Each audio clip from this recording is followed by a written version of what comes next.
Hi everyone, Lukas from Gisbert and in this video I just wanted to give you an unboxing of the Nikon 85mm f1.8G.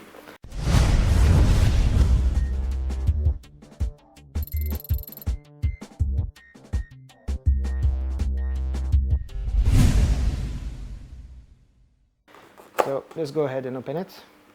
Now if you have been following my review, you will know for a long time that I've been using the Sigma 85mm f1.4, and I've got to say it is a really good lens.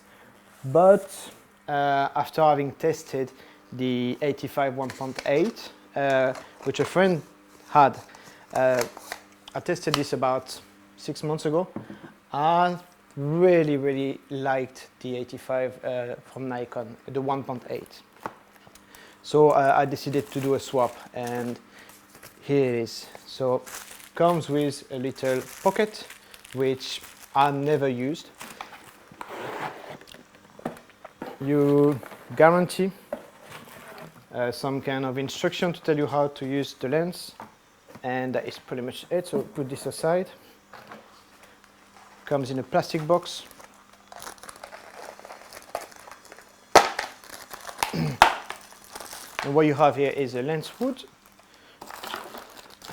which is not a petal one, which is a shame because I do prefer the petal lens hood, but that will have to do.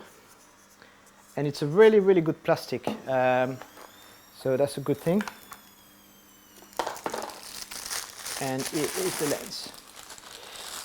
Okay, so first thing I realized when I take it is that it's very light.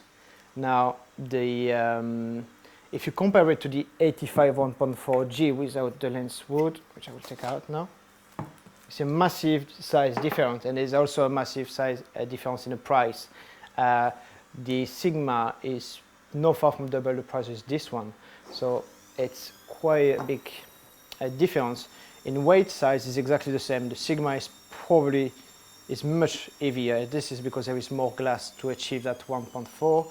Also Sigma had their hypersonic motor in, which is really good. But yeah, so the 85 is much lighter weight. I would say it's pretty much built the same. I mean, I really like what plastic use Sigma. It's got this kind of very slick mode to it, as Nikon has this, it looks like it's metal, but it's not, it's plastic. If it's plastic, it's plastic. Just, you know, you don't need to try to look like plastic. Anyway, let's open the front hand. So the front looks pretty good, big. Let's compare it to the 1.4. So you can obviously see a big difference here. 1.4 versus 1.8. Okay, and yeah, so let's go and attach it to my D3.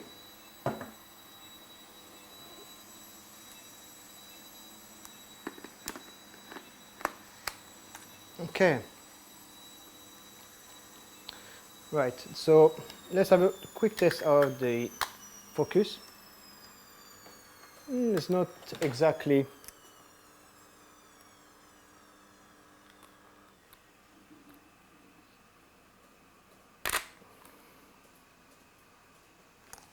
okay, it's not super fast, but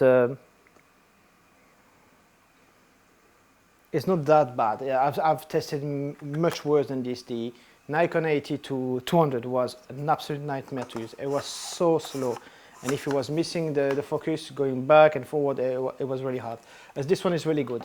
And the reason I've actually changed from the 85 1.4, which will be going in a post today or tomorrow, is that I love the color reproduction of the Nikon the 85 1.8 compared to the Sigma. The Sigma has a really problem with coloring. I really don't like, and I think to correct all the files is becoming a nightmare, and I've becoming to use my 70-200 more often for portraits than the 85, and that is because I like to get consistent shots for my post-production, so I don't have to edit all of them differently. So the 85, I had to have a different preset for it, and it's messing up on it. Now, I was looking at the 85mm from Nikon, the 1.4, but the problem is the 1.4, the price for new one is about 3 times the price of this one, and I can see the market for second hand is dropping. I mean, you can see some on eBay for €1,000, which is about £900, £800 for a 1.4, which is about 1,500 or 1,600 for brand new. And the reason it's dropping is because this lens is so good that many amateurs, professionals are going towards this one, because the difference between 1.8 and 1.4 in light is hardly anything. And the difference in bokeh, yes, it will be a bit of a difference, but is it really worth that amount of money? Probably not. For some people, probably, maybe yes for some other, but I like to change my equipment around because I don't like to get the same result. I like to spice things up a bit, I suppose, and try to get something a bit different. And this is the reason why I swapped my Sigma 1.4 for this Nikon. And maybe in 6 months' time, I will go for the 1.8, 1.4. What I would really like to see is a Sigma coming out with a new 85mm 1.4 or maybe a 1.2. They've been surprising us with a lot of new equipment lately, so maybe they'll be coming out with something new. If I can get the same quality as my 35mm f1.4 Sigma in an 85, I'll swap it tomorrow. For me, this 35mm is one of the best lens I have. I love the colors, I love everything about it. It's brilliant. And you can go and have a look at my review. But that's what I mean, is like, then Sigma needs to get rid of the equipment, which is a bit dated. And Sigma always had this reputation with the coloring and reproduction, which has been a bit odd with that green tint.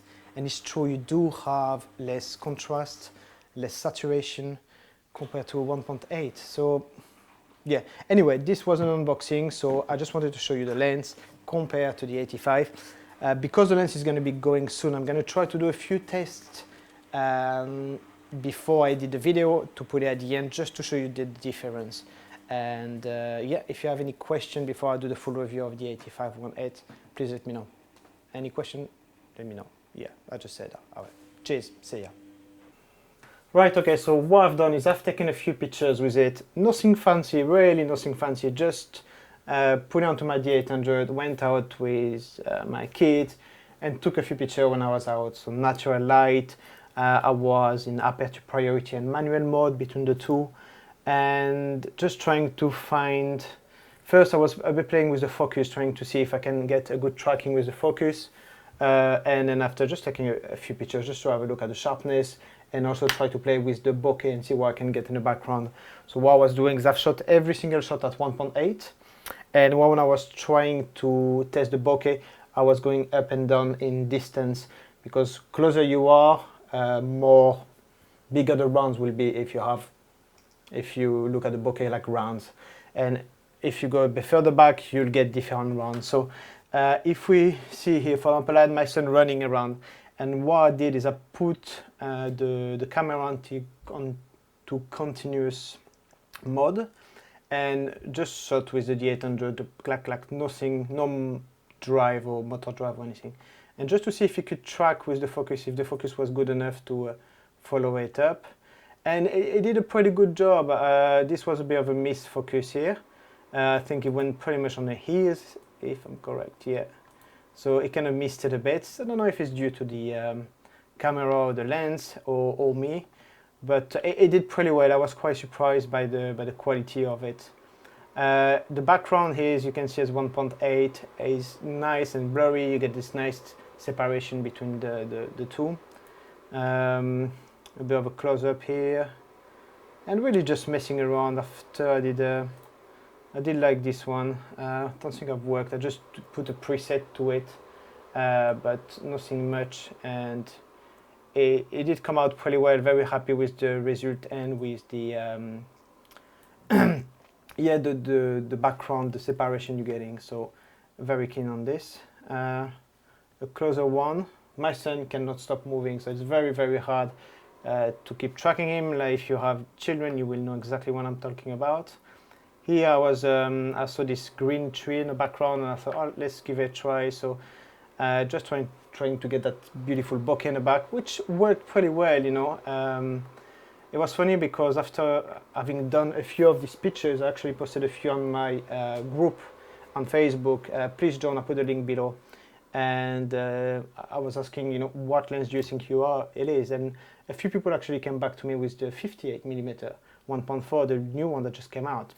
And that's probably because I'm just doing a review of an unboxing lens after it came out. But no, I don't have £1,600 to spend on that lens.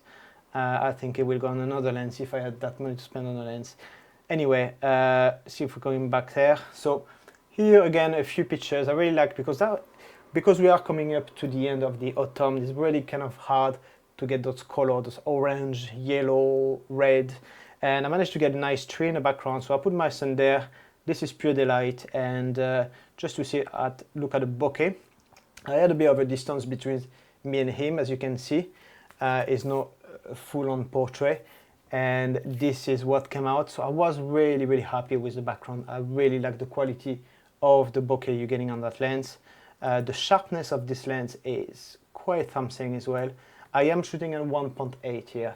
All the shots were at 1.8. I was on manual at ISO 100, and the quality is really good. Here's one. I will rarely have a tree coming out of someone's head, but I thought it looked a bit different. It doesn't actually look like a tree because you got all this color and all these rounds.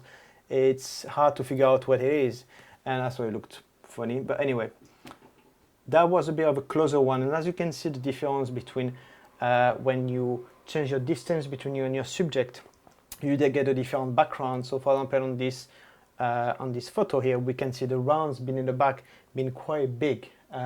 They're much bigger than if you look in this one.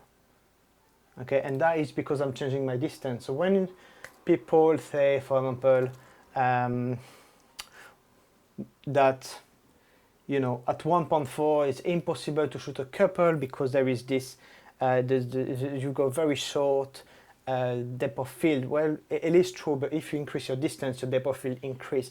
Your bokeh may not be as smooth and as buttery as when you are closer, but you will be able to get your couple in a sharp picture.